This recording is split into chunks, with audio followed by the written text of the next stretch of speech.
2027ರ ಏಕದಿನ ವಿಶ್ವಕಪ್ ತಂಡದಲ್ಲಿ ಹಿಟ್ ಮ್ಯಾನ್ ರೋಹಿತ್ ಶರ್ಮಾ ಇರಬೇಕಾ ಬೇಡವಾ ಅನ್ನೋದೇ ಬಿಸಿಸಿಐ ಮುಂದಿರುವಂತ ಅತಿದೊಡ್ಡ ಪ್ರಶ್ನೆ. ಒಂದ್ ಕಡೆ ಮ್ಯಾನೇಜ್ಮೆಂಟೇ ಬೇಕಿದ್ರೆ ಡ್ರಾಪ್ ಮಾಡಲಿ, ನಾನಂತೂ ನಿವೃತ್ತಿಯನ್ನ ಘೋಷಣೆ ಮಾಡಲ್ಲ ಅಂತಿರುವಂತ ರೋಹಿತ್ ಶರ್ಮಾ.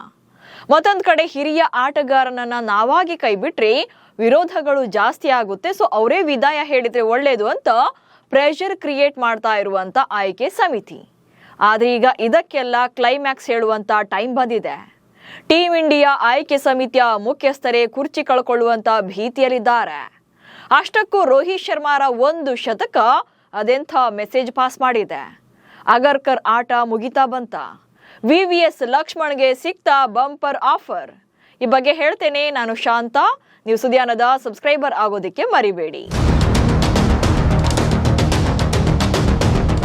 ಟೀಮ್ ಇಂಡಿಯಾದಲ್ಲಿ ಸದ್ಯ ರೋಹಿತ್ ಶರ್ಮಾ ಅವರ ಭವಿಷ್ಯ ತೂಗುಯ್ಯಾಲೆಯಲ್ಲಿದೆ. ಅವರನ್ನ ತಂಡದಲ್ಲಿ ಮುಂದುವರಿಸಬೇಕಾ ಅಥವಾ ಬೇಡವಾ ಅನ್ನೋ ಬಗ್ಗೆ ಪರ ವಿರೋಧ ಎರಡೂ ಕೂಡ ಇದೆ. ಇದೀಗ ಮಾಜಿ ಆಟಗಾರ ಮೊಹಮ್ಮದ್ ಕೈಫ್ ಈ ಬಗ್ಗೆ ಒಂದು ಇಂಟ್ರೆಸ್ಟಿಂಗ್ ವಿಚಾರವನ್ನ ರಿವೀಲ್ ಮಾಡಿದ್ದಾರೆ. ರೋಹಿತ್ ಶರ್ಮಾ ಅಂತೂ ತಾವಾಗೆ ನಿವೃತ್ತಿಯನ್ನ ಘೋಷಣೆ ಮಾಡದೆ ಇರೋಕೆ ಡಿಸೈಡ್ ಮಾಡಿದ್ದಾರೆ. ಅದರ ಜವಾಬ್ದಾರಿಯನ್ನ ಸೆಲೆಕ್ಟರ್ಗಳಿಗೆ ಬಿಟ್ಟಿದ್ದಾರೆ. ಇಂಗ್ಲೆಂಡ್ ವಿರುದ್ಧದ ಏಕದಿನ ಸರಣಿಯಲ್ಲಿ ಅವರ ಪ್ರದರ್ಶನವೇ ಎಲ್ಲದಕ್ಕೂ ಕೂಡ ಉತ್ತರ ಕೊಟ್ಟಿದೆ.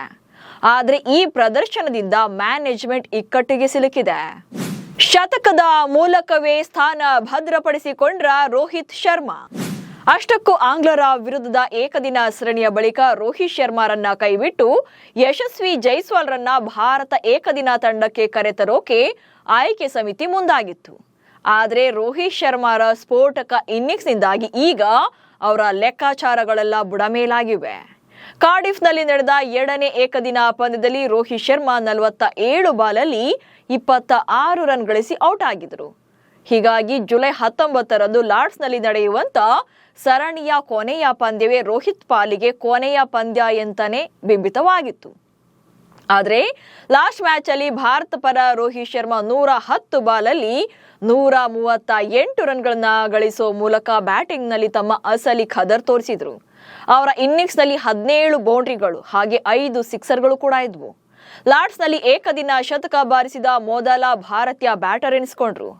ಹೀಗಿದ್ರು ಕೂಡ ಭಾರತ ಈ ಪಂದ್ಯವನ್ನ ಸೋಲ್ಬೇಕಾಯಿತು. ಆದ್ರೆ ರೋಹಿತ್ ಬ್ಯಾಟಿಂಗ್ ಬಗ್ಗೆ ಎಲ್ಲರೂ ಕೂಡ ಅಪ್ರಿಶಿಯೇಟ್ ಮಾಡಿದ್ರು. ಇದೀಗ ಮೊಹಮ್ಮದ್ ಕೈಫ್ ಕೂಡ ಇದೇ ಇನ್ನಿಂಗ್ಸ್ ಅನ್ನ ಮುಂದಿಟ್ಕೊಂಡು ರೋಹಿತ್ ಬಗ್ಗೆ ಮಾತನಾಡಿದ್ದಾರೆ.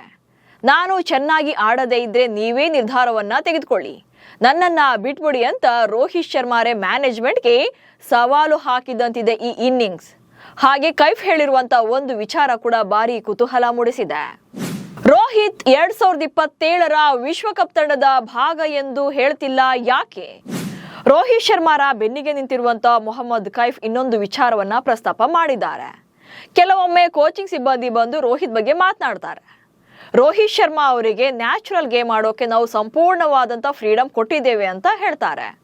ಆದ್ರೆ ಎಲ್ಲಿಯೂ ಕೂಡ ರೋಹಿತ್ ಶರ್ಮಾರನ್ನ 2027ರ ವಿಶ್ವಕಪ್ಗಾಗಿ ನಮ್ಮ ಯೋಜನೆಗಳ ಭಾಗವಾಗಿರಿಸಿಕೊಂಡಿದ್ದೇವೆ ಅಂತ ಯಾರು ಕೂಡ ಇನ್ನು ಸ್ಪಷ್ಟ ಹೇಳಿಕೆಯನ್ನ ನೀಡಿಲ್ಲ.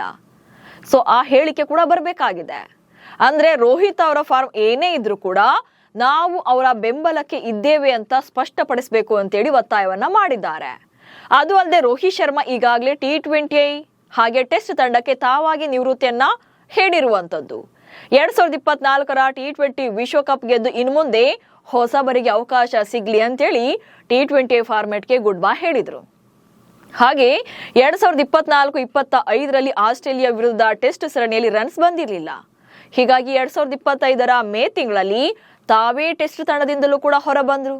ಆದ್ರೆ ಈಗ ಇಷ್ಟೆಲ್ಲಾ ಪ್ರೆಷರ್ ಕ್ರಿಯೇಟ್ ಆಗ್ತಿದ್ರು ಕೂಡ ಏಕದಿನಕ್ಕೆ ನಿವೃತ್ತಿಯನ್ನ ಹೇಳ್ತಿಲ್ಲ ಅಂದ್ರೆ ನೀವು ನನ್ನನ್ನ ಬೇಕಿದ್ರೆ ಕೈ ಬಿಡಿ, ಅದು ನನಗೆ ಅವಮಾನಕರವಾಗಿದ್ರೂ ಸರಿ, ನೀವೇ ನಿರ್ಧಾರವನ್ನ ತೆಗೆದುಕೊಳ್ಳಿ ಅಂತ ಡಿಸೈಡ್ ಮಾಡಿದ್ದಾರೆ ಎಂದಿದ್ದಾರೆ. ಹೀಗೆ ರೋಹಿತ್ ವಿಚಾರದಲ್ಲಿ ದಿನಕ್ಕೊಂದು ಸುದ್ದಿ ಹೊರಬೀಳುತ್ತಿರುವಂತ ಹೊತ್ತಲ್ಲಿ ಟೀಮ್ ಇಂಡಿಯಾ ಆಯ್ಕೆ ಸಮಿತಿಯ ಮುಖ್ಯಸ್ಥ ಅಜಿತ್ ಅಗರ್ಕರ್ ಅವರ ಕುರ್ಚಿಗೆ ಕುತ್ತು ಬಂದಿದೆ. ಪ್ರಸ್ತುತ ಟೀಮ್ ಇಂಡಿಯಾದಲ್ಲಿ ಆಗ್ತಾ ಇರುವಂತ ಡೆವಲಪ್ಮೆಂಟ್ಸ್ ಗಳ ಪ್ರಕಾರ ಆಯ್ಕೆ ಸಮಿತಿ ಹಾಗೆ ಬಿಸಿಸಿಐನ ಉನ್ನತ ಅಧಿಕಾರಿಗಳ ನಡುವೆ ಭಿನ್ನಾಭಿಪ್ರಾಯಗಳು ಶುರುವಾಗಿದೆ. ಸೊ ಇಲ್ಲಿ ಸರಣಿಗಳಿಗೆ ಅಥವಾ ತಂಡಕ್ಕೆ ಆಯ್ಕೆ ಮಾಡ್ತಾ ಇರುವಂತ ಆಟಗಾರರ ವಿಚಾರದಲ್ಲಿ ಆಯ್ಕೆ ಸಮಿತಿ ಹಾಗೆ ಬಿಸಿಸಿಐನಲ್ಲಿರುವಂತ ಉನ್ನತ ಅಧಿಕಾರಿಗಳ ನಡುವೆ ಯಾವುದು ಕೂಡ ಸರಿಯಾಗಿ ಹೊಂದಾಣಿಕೆ ಆಗ್ತಾ ಇಲ್ಲ. ಸೊ ಕೆಲವರ ವಿಚಾರದಲ್ಲಿ ಪರ ವಿರೋಧಗಳು ವ್ಯಕ್ತವಾಗ್ತಾ ಇದೆ, ಹೀಗಾಗಿ ಭಿನ್ನಾಭಿಪ್ರಾಯಗಳು ಉಂಟಾಗ್ತಿದೆ. ಅದೆಲ್ಲಕ್ಕಿಂತ ಮುಖ್ಯವಾಗಿ ಸೀನಿಯರ್ ಪ್ಲೇಯರ್ಗಳ ಆಯ್ಕೆ ವಿಚಾರದಲ್ಲಿ ಸಮಿತಿ ವಿರುದ್ಧ ಅಧಿಕಾರಿಗಳು ಗರಂ ಆಗಿರುವಂತದ್ದು.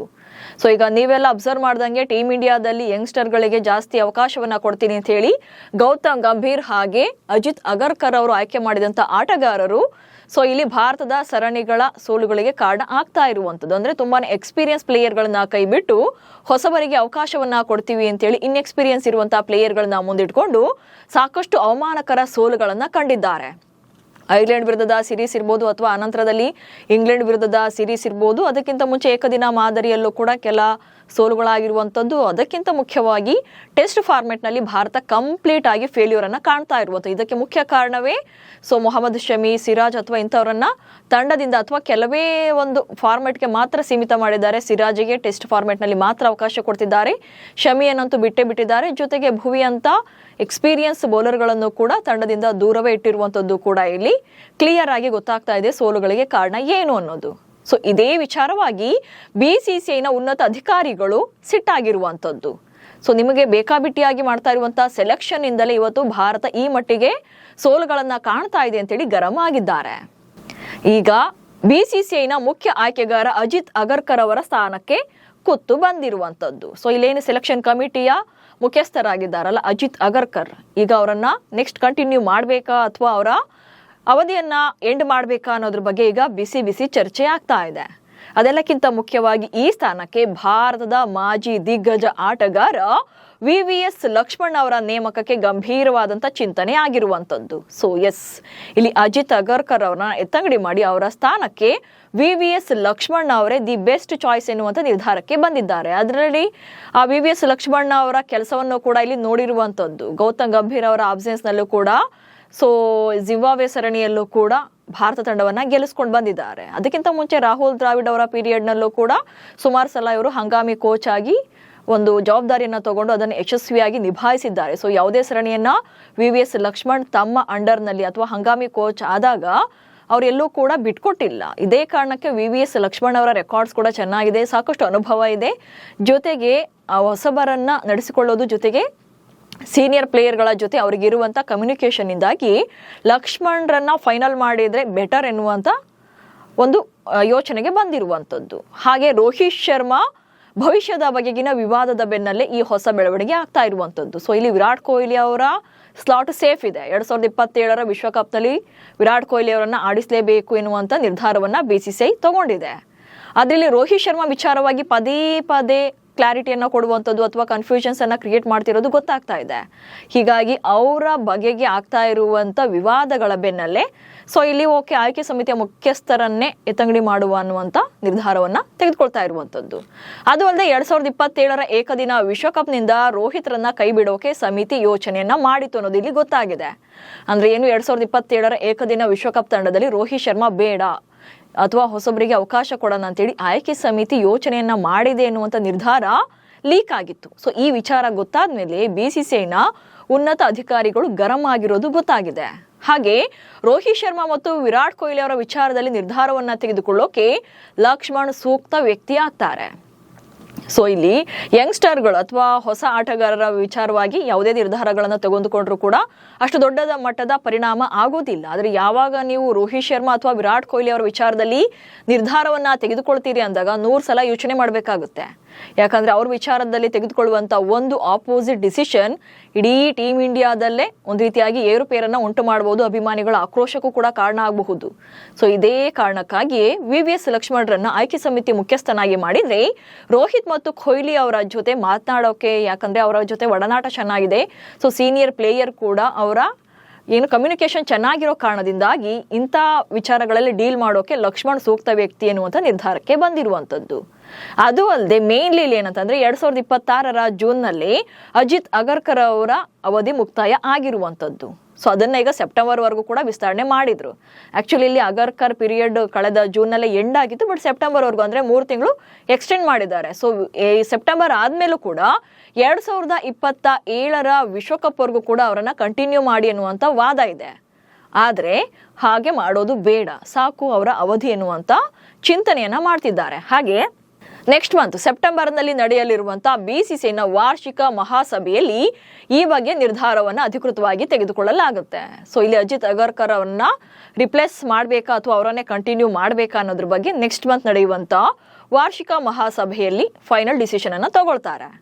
ಇದರ ಜೊತೆಗೆ VVS ಲಕ್ಷ್ಮಣ್ ಹಾಗೆ ರವಿಶಾಸ್ತ್ರಿ ಮತ್ತು ರವಿಚಂದ್ರನ್ ಅಶ್ವಿನ್ ಅವರ ಹೆಸರು ಕೂಡ ಈಗ ರೇಸ್ನಲ್ಲಿ ಇರುವಂತದ್ದು. ಅಂದ್ರೆ ಆಯ್ಕೆ ಸಮಿತಿಯ ಮುಂದಿನ ಮುಖ್ಯಸ್ಥ ಯಾರು ಅಂತ ರೇಸ್ನಲ್ಲಿ ಲಕ್ಷ್ಮಣ್ ಜೊತೆಗೆ ಇಲ್ಲಿ ಆಪ್ಷನಲ್ ಆಗಿ ರವಿಶಾಸ್ತ್ರಿ ಹಾಗೆ ರವಿಚಂದ್ರನ್ ಅಶ್ವಿನ್ ಅವರ ಹೆಸರು ಕೂಡ ಓಡಾಡ್ತಾ ಇದೆ. ಬಟ್ ಫೈನಲ್ ಡಿಸಿಷನ್ ಅನ್ನ ಹೇಗೆ ತೆಗೆದುಕೊಳ್ತಾರಾ ಅನ್ನೋದು ಕೂಡ ಮುಖ್ಯ ಆಗುತ್ತೆ. ಸೊ ಇಲ್ಲಿ ಆಯ್ಕೆ ಸಮಿತಿಗೆ ಇರುವಂತ ಅತಿ ದೊಡ್ಡ ಸವಾಲೆ ಸೀನಿಯರ್ ಪ್ಲೇಯರ್ ಗಳನ್ನ ಹೇಗೆ ಹ್ಯಾಂಡಲ್ ಮಾಡ್ತಾರೆ ಅನ್ನೋದು. ಅದರಲ್ಲೂ ವಿರಾಟ್ ಕೊಹ್ಲಿ ಮತ್ತು ರೋಹಿತ್ ಶರ್ಮಾ ಅಂತ ಬಂದಾಗ ಇವರಿಬ್ರು ಕೂಡ ಟೀಮ್ ಇಂಡಿಯಾದ ಲೆಜೆಂಡರಿ ಪ್ಲೇಯರ್ಗಳು. ಪ್ರಸ್ತುತ ಬರೀ ಭಾರತಕ್ಕೆ ಮಾತ್ರ ಅಲ್ಲ, ವಿಶ್ವದಲ್ಲೇ ಗ್ರೇಟ್ ಪ್ಲೇಯರ್ಸ್. ನಾಯಕರಾಗಿ ಆಟಗಾರರಾಗಿ ಭಾರತವನ್ನ ಯಶಸ್ಸಿನ ಉತ್ತುಂಗಕ್ಕೇರಿಸಿದ್ದಾರೆ. ಕೋಟ್ಯಂತರ ಅಭಿಮಾನಿ ಬಳಗ ಇದೆ ಇಬ್ಬರಿಗೂ ಕೂಡ. ಹೀಗಿರುವಾಗ ಅವರ ನಿವೃತ್ತಿಯ ವಿಚಾರದಲ್ಲಿ ಆಯ್ಕೆ ಸಮಿತಿ ಅಳೆದು ತೂಗಿ ಹೆಜ್ಜೆಗಳನ್ನ ಇಡಬೇಕಾಗುತ್ತೆ. ಆದ್ರೆ ಅಜಿತ್ ಅಗರ್ಕರ್ ಆಗ್ಲಿ ಅಥವಾ ಹೆಡ್ ಕೋಚ್ ಆಗಿರುವಂತ ಗೌತಮ್ ಗಂಭೀರ್ ಆಗ್ಲಿ ಈ ವಿಚಾರದಲ್ಲಿ ಸಿಕ್ಕಾಪಟ್ಟೆ ಎಡವಟ್ಟುಗಳನ್ನ ಮಾಡ್ಕೊಂಡಿದ್ದಾರೆ. ಸೊ ಇದೇ ಕಾರಣಕ್ಕೆ ದೊಡ್ಡ ಬೆಲೆ ತೆರಬೇಕಾದಂತ ಟೈಮ್ ಕೂಡ ಬಂದಿದೆ. ನಮಸ್ಕಾರ.